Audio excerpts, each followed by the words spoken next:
Hi, my name is Yasmin Tarehi, and this is Gateways to Awakening, where we host one-on-one conversations with leading experts in wellness and spirituality. Today's episode is about understanding men and women with relationship expert Alison Armstrong. Alison Armstrong is a behavioral philosopher. Her exploration of human behavior began in 1991 with her decision to study men, to find out how she was, quote, bringing out the worst in them and hopefully how to bring out the best, end quote. Her success in understanding men naturally led to studying women's behavior as well and making connections between the two. Alison's also the author of many books, many of which I've read, and courses, some of which I've taken, on the subject of understanding both men and women. She's incredible. She's highly referenced and very sought after, and I'm so incredibly excited to have her on the show today. So welcome, Alison. Thank you. I'm glad to be here. So Alison, I wanted to just dive right in and talk about how, when you say ending the war between the sexes, can you tell us what you mean by that? What do you mean by the war between the sexes? Well, gosh, I wish it wasn't so. And I thought I'd be better by now. Well, if you think about, I didn't coin that term, the war between the sexes. That showed up in the 60s and the 70s. And, but mostly people assume the opposite. People talk about, I'm looking for a partner, my partner, we're partners, aren't we? And honestly, that is not what I observe in the way that most couples behave. One of the definitions of partner is on the same side or team. And we act more like adversaries with temporary or intermittent alliances. Right? We get together because we have a common enemy. But if there isn't that, and even when there is like a crisis, we're often still adversaries. We're not on the same team. And we have opposing instincts. So it's not personal that we're not on the same team. We naturally bring out the worst in each other. We naturally, in seeking our own safety and sense of being seen and respected and trusted and loved, the way that men and women go about getting that brings out the worst in the opposite sex. So Alison, can you tell us a little bit more about those instincts? You know, maybe you can provide some examples. Like, what do you mean exactly by the differences in instincts between men and women? Well, so if you just start with what an instinct is, right? An instinct's a biological response, which compels a particular kind of behavior. And that biological response, which we can feel it in our bodies, it's a surge of energy and emotion, like fear or anger. And it's triggered by the perception of a threat or an opportunity. And most people are surprised that it would be triggered by an opportunity, but opportunities are all about survival just as much as threats are, including that we could waste energy on that opportunity. We could have misperceived the opportunity. We could be faked out, or we could prove inadequate to the opportunity, right? So not being enough, good enough, smart enough, fast enough, all of that shows up for both threats and opportunities. And then if you look at what kind of behavior it compels, one of the things that's fun to notice about oneself is what is a particular individual's routine. If you look at it from the point of view of fight and flight and freeze, what's your first reaction? Like, my first reaction is fight. I'm a fight, right? And then if the fight doesn't work, I freeze. And I have a mask on that makes it look like I'm just fine with everything that's going on, and I really care about you. But behind the mask, I'm trying to find a better way to fight. And if my brain racing furiously can't come up with a better way to fight, it's trying to figure out how the heck to escape this. How do we flee, right? And, it's interesting to note, right? And my late husband, his routine was freeze, flight, fight. And it was 26 years into the relationship before we knew that about each other. And I would fight and he wouldn't fight back, right? He would just stone face me and then disappear. And then by the time he was back to fight, right, I was well past the fight, right? And so it's just a good thing to know and to share, because that energy can be felt. And if we can feel it, that's a moment of awareness where we can make a conscious choice. And so if you start with that premise, right, then one of the things you naturally pay attention to is, if all of this is in perception of a threat and an opportunity, which is a threat as well, then you really see how much human behavior is about feeling safe or thinking we're safe. And that's one of the biggest differences, both in gender and in modes in gender. So if women tend to pay more attention to feeling safe, while men tend to pay more attention to, they think they're safe. So what they consider to be a fact, which would be information from a trusted source, has them think they're safe. A woman is checking in with her feelings. Does she feel safe? And she'll often look for information that helps her to feel safe, right? And one of the biggest problems, starting a year ago with COVID-19 was the difference in how men and women were reacting. And women didn't feel safe, and men were trying to convince them they were safe based on facts. There are more people who died, fill in the blank, than from, COVID-19, for example, would be one of the arguments. But then if you add what I call the modes, which would be, are you in hunting mode or gathering mode? And this is like the difference between being a PC or a Mac, right? Like are you focused? Are you organized around a result? Are you committed? Is your consciousness screening out everything it considers irrelevant to what you've committed to? Both men and women can be in that hunting mode, and it affects everything about our awareness, right? So it affects our perceptions, how we process information, whether or not we're paying attention to our thoughts or our feelings, or is one of those getting screened out? How do we relate to speaking, to listening? And where does our safety lie, right? So if we're in hunting mode, we think we're safe when we're being a successful hunter, when we're producing results. So safety is all about productivity when we're in hunting mode. When we're in gathering mode, which is an open state of consciousness, it's the opposite of focused. It's not committed. It's open to options and possibilities, alternatives. We feel safe in gathering mode when we experience being connected. So very much, one way to think about it is the difference between herd and pack. That we're in hunting mode, we operate like a pack of wolves. And when we're in gathering mode, we act like a herd of horses. And so our connection to each other is the most important thing. Animals, when they're afraid, and they emit pheromones, and like amongst a herd of horses, they can smell their relatives. Yes, they smell and are attracted to, seek out, hang out with the ones who, you smell like me.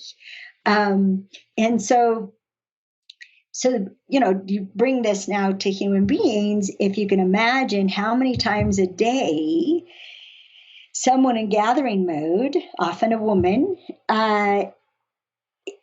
doesn't feel safe, and her impulse is to reach out and connect. So she might text, she might call, she might go into the other room, right, in order to connect with somebody. But the person she's trying to connect with might be, it often is, in hunting mode. And so they're focused on being productive. And that person's attempt to connect is actually an interruption and diminishes their ability to be productive. So they get irritated. That interruption is a threat, and they can react just by acting a little irritated, looking at you funny, trying to ignore, like, just actually their brain doesn't even pick up on it. It's irrelevant. And so the person feels ignored, which has them feel more disconnected. And then they're even less safe and more upset, and will probably get louder and are more persistent. And so then the interruption in the productivity is bigger. And then the person is, instead of unconsciously ignoring them, they're actually going, leave me alone. And Wow. so, yes, how many times does this happen? Or somebody sends a text in order to connect, or someone sends a text in order to get information, in order to be productive. And we have this new expectation about texts, right? How quickly people are supposed to respond. And if you cared about me, you would. And then we have people who leave their phone behind so they're not interrupted, so they can be productive. And Wow. Alison, my mind is blown with this perspective. Can I double click on this piece between the hunters and gatherers and just ask what? double click, that's so funny. There's an expression right out of modern life. Yes, you can ask me anything. Okay. So the hunters and gatherers, so men or women can be in either state, but are men like more prone to being in the hunter state than women? Like, what have you seen, and especially across cultures, if you have that data? Because I think it would be interesting to see how that perspective might shift from maybe, the West to the East, South versus North in the United States. What have you seen from a hunter and gatherer perspective with gender? Or is that not even important? Because I imagine just knowing where people are at, whether they're in a hunter mode to just become productive or get the answer to something versus folks who are reaching out to connect. It's so funny, that you say that, because I find that during the work day, I am so focused on being productive that when someone tries to connect with me when I'm trying to be productive, I have no space for it. But then the opposite is true later in the day, where I'm like, wow, I do want to connect with family and friends. And then when someone tries to ask me a work question, I shut down. So that's really fascinating. Yes. Yeah. Don't pull me into that head now. Yeah, I'm the same way about my weekends or time off. That's when I reach out to connect with my friends and family. And during the work week, I don't have time for that. So I'm not the kind of researcher that collects data. I would rather draw distinctions and allow people to apply it to their lives and their situations, and then they have all the data they need, is whether it fits for you or not. Got it. Who cares if it fits for other people? Does it illuminate something for you? And I used to refer to it as hunters and gatherers, like in our Understanding Women course, we talk about hunters and gatherers. But then I realized how detrimental it is to objectify ourselves or others, period. Right? So we're just so much more fluid than that. And every awareness allows for another choice. So to treat ourselves like nouns, it's just a mistake, right?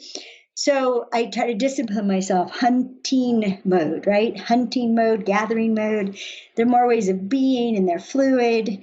And so much of what's happening in first world cultures that most men are in hunting mode most of the time, and most women are in hunting mode most of the time.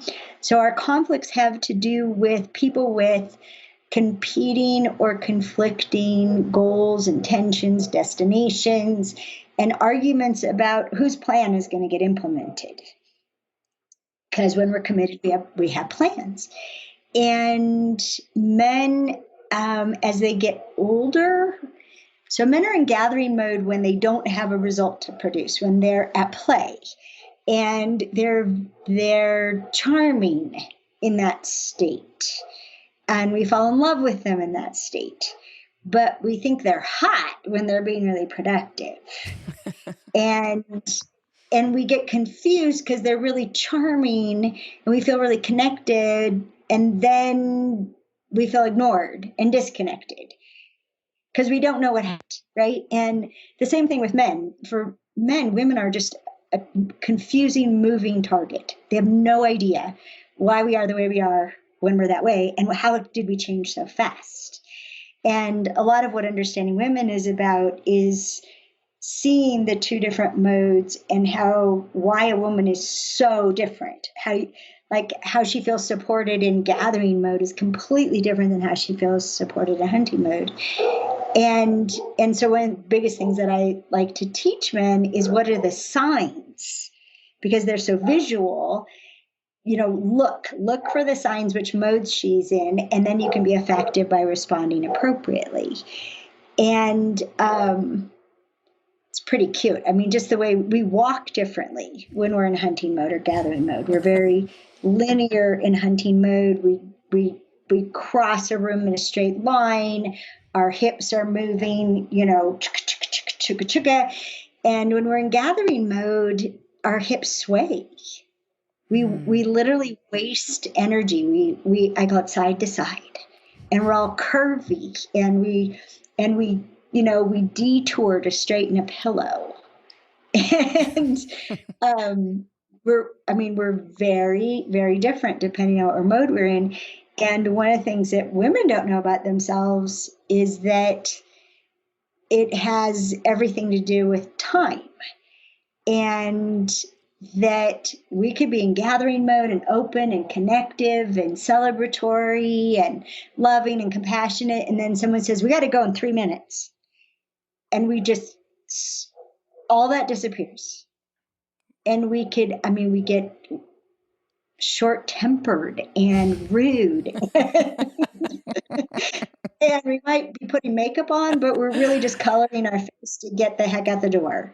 We're not creating beauty. We're not celebrating anything. So a big thing going on is how much time everybody's spending in hunting mode. And that if we can, and this is one of the things that I love about, well, I try to distinguish between the coronavirus and COVID-19, the reaction to the coronavirus, but a lot of people's lives are slowing down, and women are finding themselves less productive and more connected and more nurturing and more seeking fulfillment instead of results. And that's interesting, and there's a lot of possibility in it. But I'm all about freedom, so I'm all about choosing, right? You want to be in hunting mode and kick ass and take some names, do it. But how much of it do you want to do? How many days a week do you want to do it? I work like a fiend 3.5 days a week. And then you'll find me hanging out, daydreaming, puttering around, long conversations with my boyfriend that start one place and end up someplace else, and I don't keep it on track. And, all these things that are really, really cool and fun. Yeah, that's so interesting, Alison. I was just sort of thinking about how that dynamic plays out in a household with two predominant hunters, and perhaps like the level of conflict that could arise because there is no room to gather, to connect. And probably like a lot of people who have faced difficulties might have, two gatherers or two hunters. I think there's probably complexities and difficulties with both scenarios, right? Like having one hunter, one gatherer, or two hunters. I think it's an interesting, dynamic that needs to be reconciled. So super fascinating. I was wondering if we can actually talk a little bit about, this was really revolutionary to me, and a lot of my girlfriends have mentioned this, the frog eater. So I read the Queen's Code. The frog eating me, the frog farmer. Frog farmer. Oh, is that what it's called? Okay, it's been a while Yes, since I read the book. Frog. I actually like frog eater, but frog farmer, that's the correct term. A frog farmer is someone who turns princes into frogs instead of frogs into princes. I'm not really sure about frog eaters, but I think many women have become frog eaters. We think this guy is a frog. He has no possibility of being a prince, so we might as well just chew him up. Yep. It's like it's just an interesting thing that I've seen play out in culture. And the point that you made that like really blew my mind was that women need to assert themselves in a way to, you can say this way better than I can, but I'm just going to introduce it, to basically reduce the sort of level of physical differences between the sexes. Like we inherently feel a little bit more fearful towards men. And so because of our physical differences, we end up, maybe provoking them or pushing them into a space that makes them feel less than male and weaker, maybe. But I love for you to talk about this point, because I thought it was so revolutionary. And I think also what's been playing out in culture several years ago with the Me Too movement is that we've seen people also maybe over-index towards, not balancing the sexes, but overcompensating. It's like we're moving the power from one polarity to the next polarity. And I just think it's a fascinating moment in culture for us to address this. This first of all, like the concept of the frog farmer, and what that means in relationship between men and women. So you just wanted a light topic. Frog eating and hashtag me too. Just a couple light topics. Sure, why not? Oh boy. So you said women feeling a little bit weaker than men. No. Men are not afraid of women at all, physically. There's nothing fearful about women. And women instinctively are pretty much on guard all the time for being hurt physically by a man. It's what has us react to a raised voice. We think a raised voice precedes a raised hand. We'll cringe, we'll flinch, we'll tense up incredibly when a man raises his voice. And to a man, a raised voice means nothing. Nothing at all. So somebody's yelling. Who cares? Where all the women are tensed up and going into fight, flight, or freeze. The sample that we have on our website from our Understanding Women course demonstrates this in a way that's unavoidable. You just can't miss the difference. So I encourage everybody to do that. It's free. It's right there on the homepage.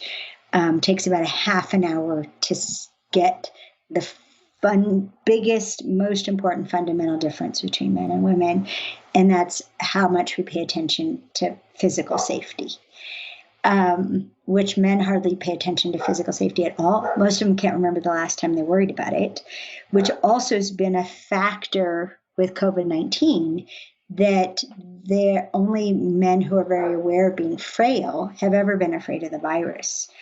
And so the biggest arguments have been between women who are afraid of the virus and men who've been afraid of the effect on their productivity and their ability to provide for themselves and their families. So it's been all about jobs and the economy versus health and protecting the weak. So it's huge. This physical thing is huge. And I actually have coached men on the opposite side because men know how attracted women are to bigger men. And because he's potentially a better protector, right? Instinctually. But he's also going to be watched even more closely. Are you a protector or an attacker? A protector and an attacker, like moment by moment. And depending on what she perceives is how she'll interact with him. And so much so, it's probably always been this way instinctually, but culturally, men are viewed and have been for a long time now. It just got really heated up with #MeToo. They're viewed as attackers. They're not viewed as protectors. They're viewed as people who will manipulate, take advantage, strategize, coerce. We could just go on and on. It's assumed what they will do to get what they need from women, that it has no boundaries. And it's just not true. It's not how they're put together. It's not how they're built. Are there some bad people who will do whatever it takes to get what they need and they have no shame about it? Yes. Both bad men and bad women who have no honor. They have no shame. They think nothing of taking from others. But it's not most people. Not 95% of people, they may do something that they're ashamed of to get what they need, but they're ashamed of it because they know it was wrong. But people do things to get what they need all the time. People will do whatever it takes to get what they really need. I wish people do whatever it takes to get what they really need after closely examining what do you really need.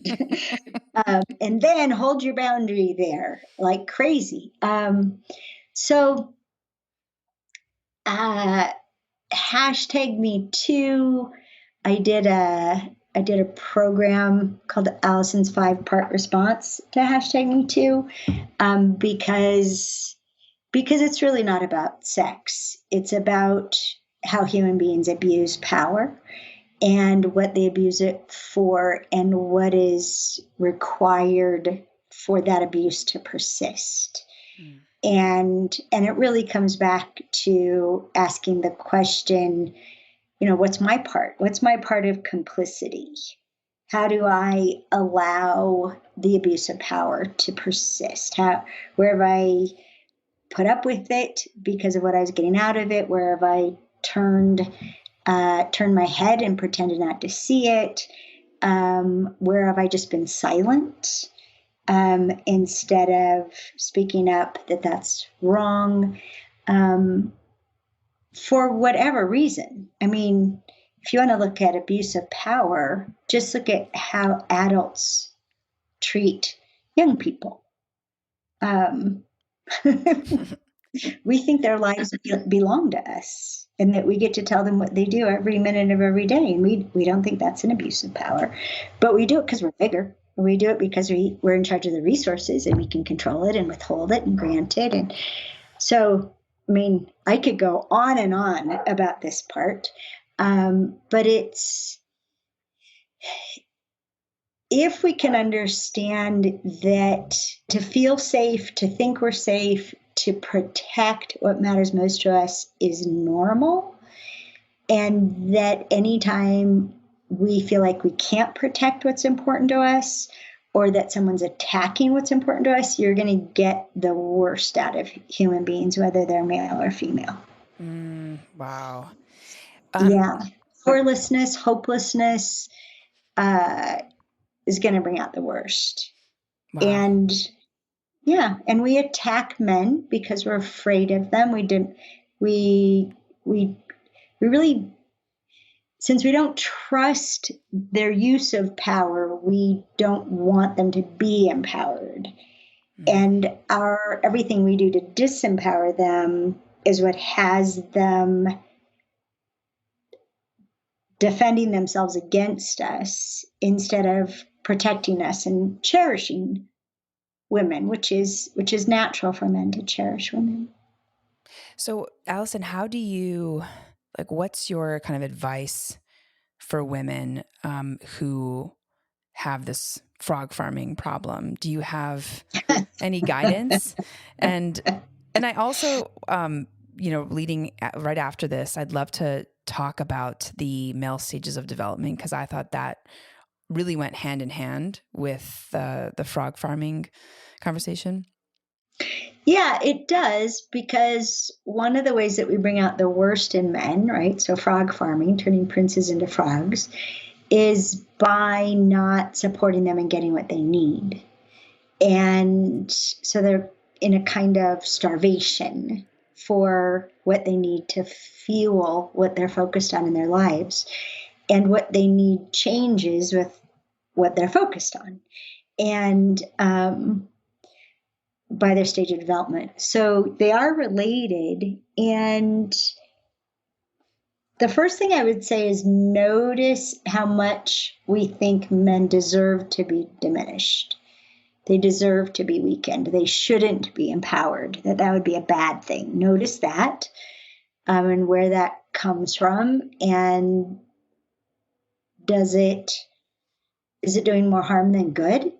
We think it makes us feel safe, but if we're alienating all men, then who's going to protect us against the bad guys, right? The way one man put it was, you can't tell the difference between sheepdogs and wolves if all you're looking at is teeth. Wow. And cool. Yeah, and who can best tell the difference between a sheepdog and a wolf? A sheepdog. They smell wolves at a glance. I mean, they'll be like, stay away from that guy. He's up to no good.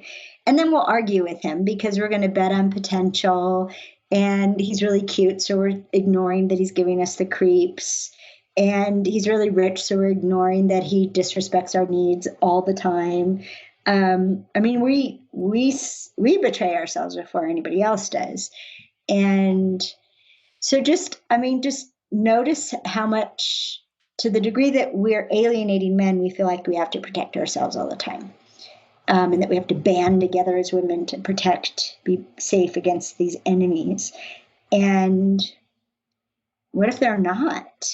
What if there's, I mean, the evidence is they will lay down their lives for us again and again and again, and they don't even have to like us to do that.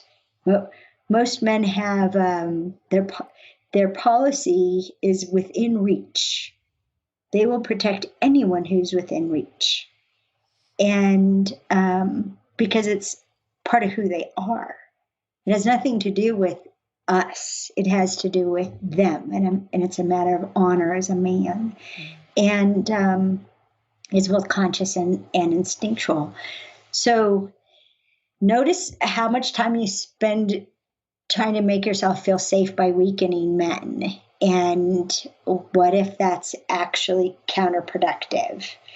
And notice the men that you do feel safe around, and that you're a different person and they're different and they seem like an exception.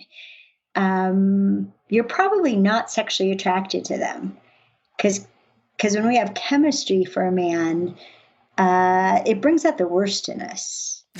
We're Say more about that, Alison. I'm super interested.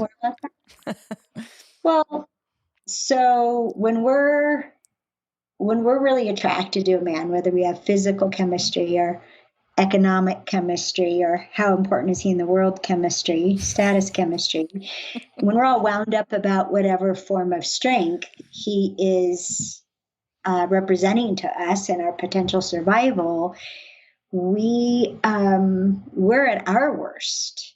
So we contort ourselves to be pleasing and appealing, but it's like a boomerang. We can only do it so long, and then we blame them for how we betrayed ourselves. Oh, wow. And yeah, instead of from the very beginning saying, no, that doesn't work for me. Or, hey, you just disregarded what I said I need. You don't get to do that and still be with me. We do not model, if we're really attracted to a man, we don't model how to treat us. And so the way that we model how to treat us, and then they treat us that way, and we think it's because they're a jerk. Instead of, we didn't give them another possibility. And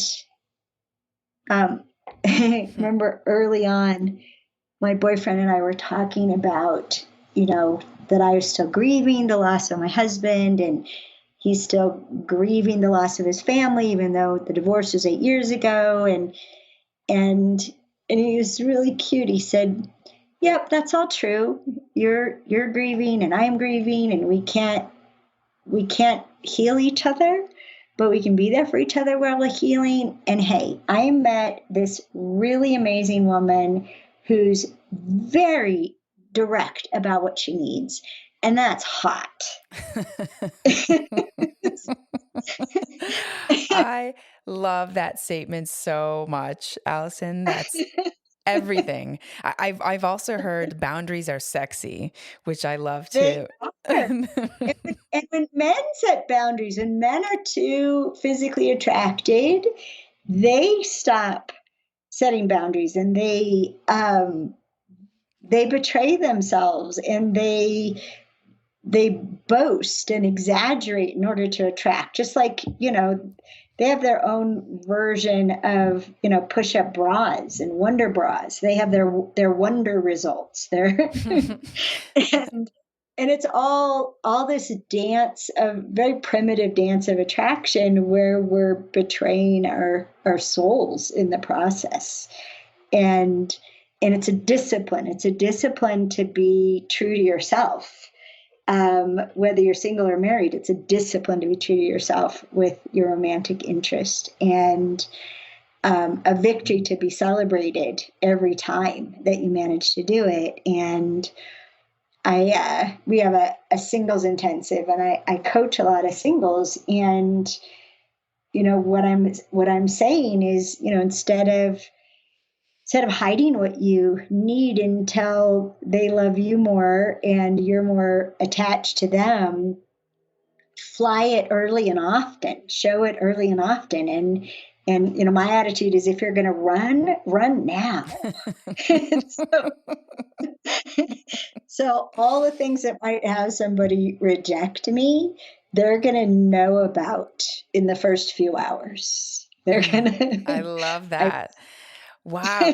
So, and Alison, are you also saying that maybe people who are very attracted or have very strong chemistry with a certain type of person, like that should be kind of a warning flag for your own, maybe self-respect?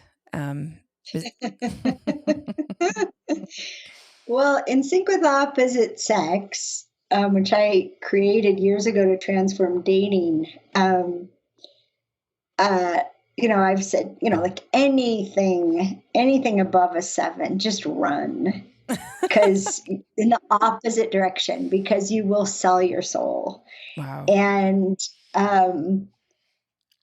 I, in Making Sense of Men, I encourage women to use what I call the Adam Sandler effect,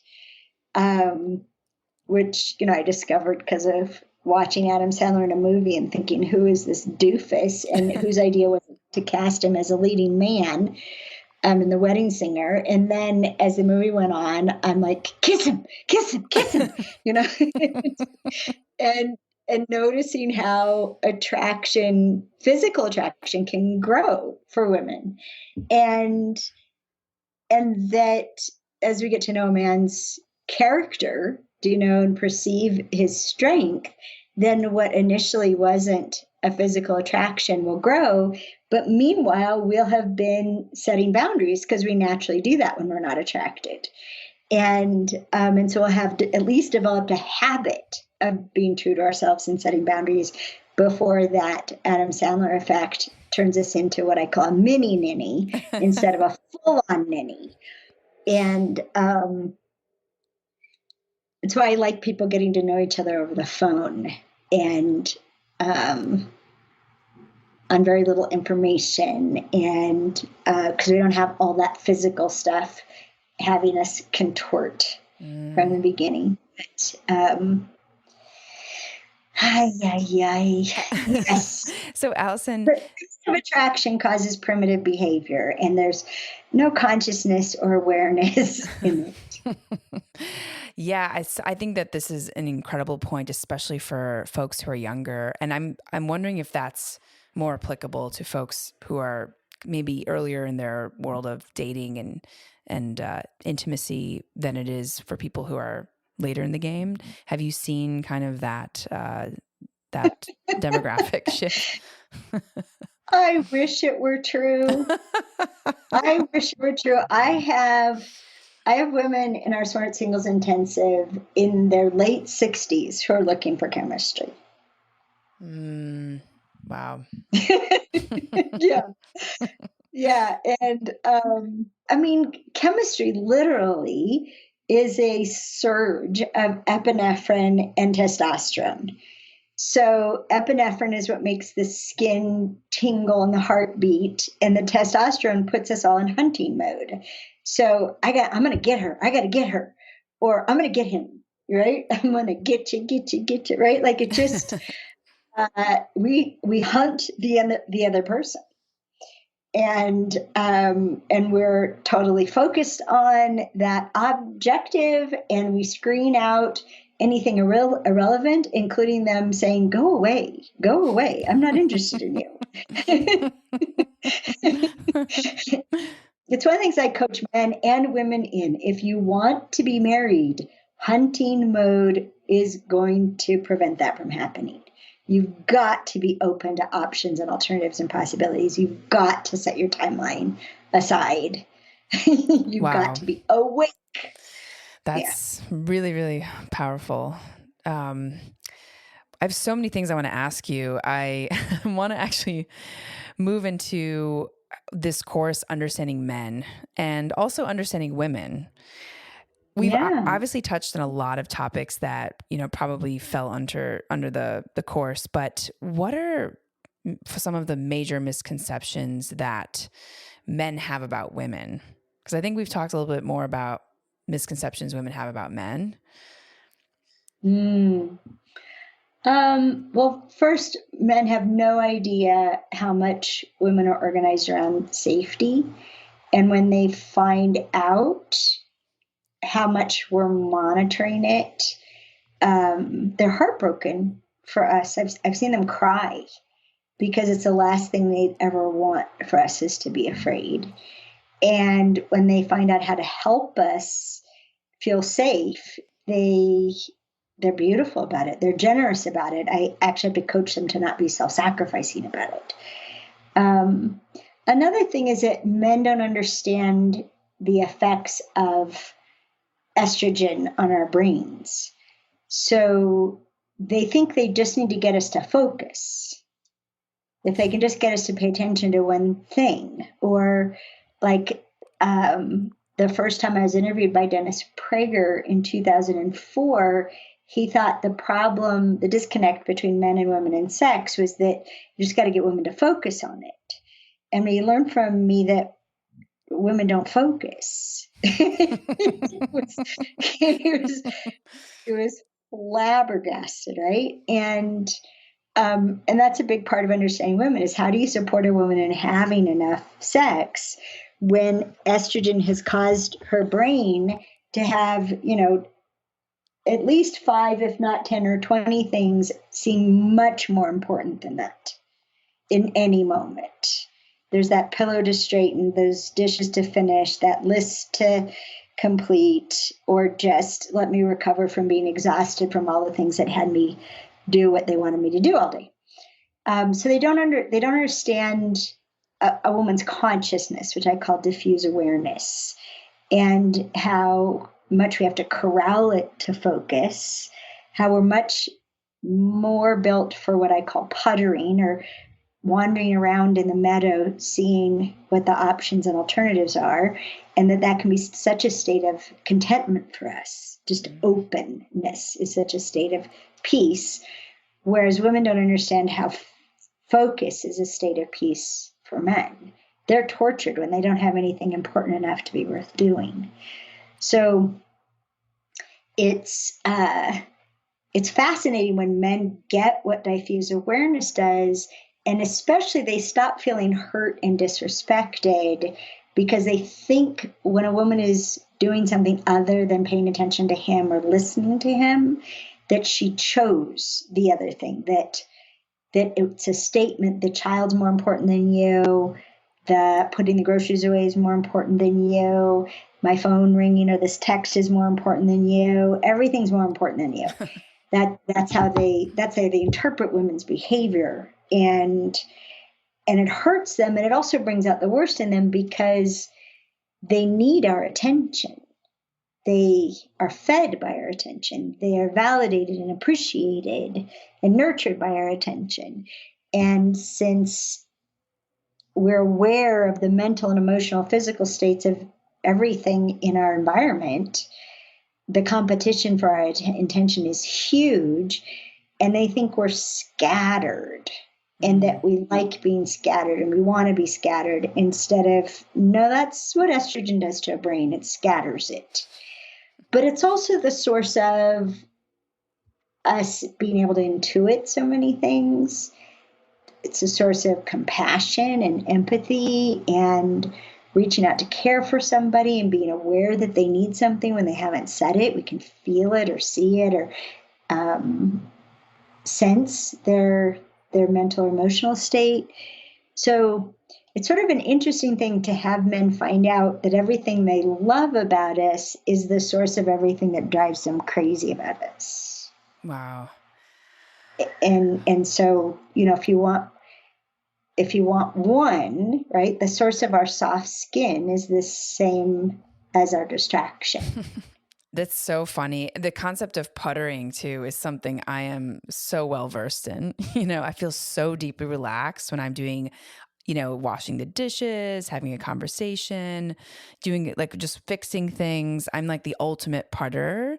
And just putting a name to that is really helpful. And so what's like a way that a man can help a woman maybe feel more open to focusing, especially in the bedroom? Honestly, there are 5 sessions of the Understanding Women course dedicated to female sexuality, how to support her in having enough sex, what will have her not want to have sex at all, and what to do about it. They're called hurt feelings. So the short answer is to realize that female sexuality is an addition and multiplication and division problem. It's not just a single thing. Everything either adds up to having great receptivity and enthusiasm and openness and communication about sex, or it adds up to, I have a headache. So men know we're complicated. The original Understanding Women course was called Understanding Women Unlock the Mystery, not Solve the Mystery. Actually, the more men learn about women, the more mysterious we are. Like, how do you, like when they find out how much we're monitoring our safety, they also find out that we are incredibly brave, incredibly courageous. They're just in awe of our courage, that we stare down fear all day long. And they're so moved by that. And that we, like when Greg first came to the Understanding Women course, later he said, how do you get out the door? like without much input. And it finally made sense to him why it was so hard to get me out the door. And, men are mystified by, why does a woman have to wash the dishes before she leaves on a trip? Why does she make the bed? Nobody's going to be here while we're gone. Why does she have to make the bed? Why does she have to put all that stuff away before we go away? Don't you just have to get the stuff in the car, the humans in the car, and lock the door? Right? And then they learn why. That stuff will talk to us even 1,000 miles away. We'll think about, what's happening to the dirty dishes and how gross it's going to be. And and we also teach them about how, women have testosterometers, right? We can smell testosterone. And if the levels are too high, we'll feel unsafe. If the levels are too low, we'll feel unsafe. And about 8 hours after he leaves home, the levels are too low and we feel unsafe. But first, we're really glad he's leaving home, because then we don't have to pay attention to him, because if he's cranky, we're unsafe. But then when he's gone for a while, then we turn into our own protector. And if he doesn't give us a warning, your protector's back in the vicinity. You can stand down now, honey. If he doesn't give us that warning, he just shows up, he'll meet a warrior. Like, what are you doing here? like my dog in the excavator. What the heck are you doing here? So, it goes on and on and on. Yes, just on and on and on. And this ordinary life is a minefield and a minefield, both for men and women. It's so fascinating, all those points that you make, and I can definitely relate to many of them. So I won't go into my own personal story. I actually have a couple more questions, and then we'll have to wrap up. What sort of things have surprised you the most? Does that require an hour? In the last 30 years, you want to know what surprised me the most? Yes. Let's see. Alison, women are like unicorns in the forest. If there's anything we can do for you, we're honored to do it. Alison, you cannot overestimate the effect on a man on having to perform in bed. You can't overestimate that. You can't underestimate that. It's huge. Allison,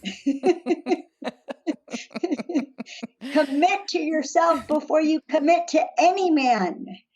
Allison, I don't believe in compromise. I want my wife and I to duke it out until we find a better solution. Allison, the most attractive quality in a woman? A strong woman who's voluntarily vulnerable. Oh my goodness. These are so good. You have like a quote book. Allison, doing nothing. Oh man, doing nothing is so worth doing. Men even get together to do nothing. I could go on and on and on and on and on. So how do you feel supported? Well, I feel appreciated when my wife does this. Okay, well, how do you feel appreciated? Well, I feel supported when my wife does this. So those are related. Interesting. Let's see. What's the effect of complaining on you? Well, if it's from my family, then there's an attack on the inside of the castle. Oh, interesting. I like that. Oh yeah. Attack on the inside. I mean, that's why I never committed to studying men past the initial venture. I thought it'd take 2 or 3 months to learn everything worth knowing about them. I never committed to it. I've just been fascinated by 30 years of Alison. Wow. It's so fascinating. I don't know anyone that talks about this space the way you do, and in such an accessible way. So I'm so grateful to your work. It's helped so many people. I've recommended so much of your books and courses online to many folks in my community. And we will also leave the links to everything in the show notes. And are there any resources, Alison, that you can point folks to in order to learn more about you and your work? I would say go to AlisonArmstrong.com. There's a bunch of free stuff there, including the free sample from Understanding Women, and then and then YouTube as another place. Audible has my work up until 2012. They don't have anything I've done in the last 8 years, but what's there is still worth listening to.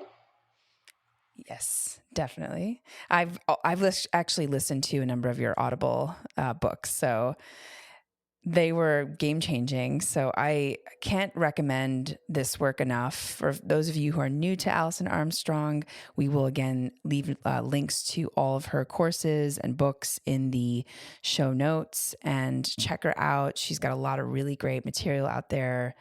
Alison, thank you so much for your time. I feel like I could talk to you for hours and hours, which I'm sure many people feel the same way. This went so fast, and I'm just so grateful for your time and your wisdom. Thank you so much. You're really welcome. Thanks for what you're doing in the world. Keep up the good work. Thank you so much. And for our audience, thanks for joining and for listening. In this episode, we learned about how to understand men and women with relationship expert Alison Armstrong. You can tune in to Gateways to Awakening, where we host one-on-one conversations with leading experts in wellness and spirituality. Thanks again.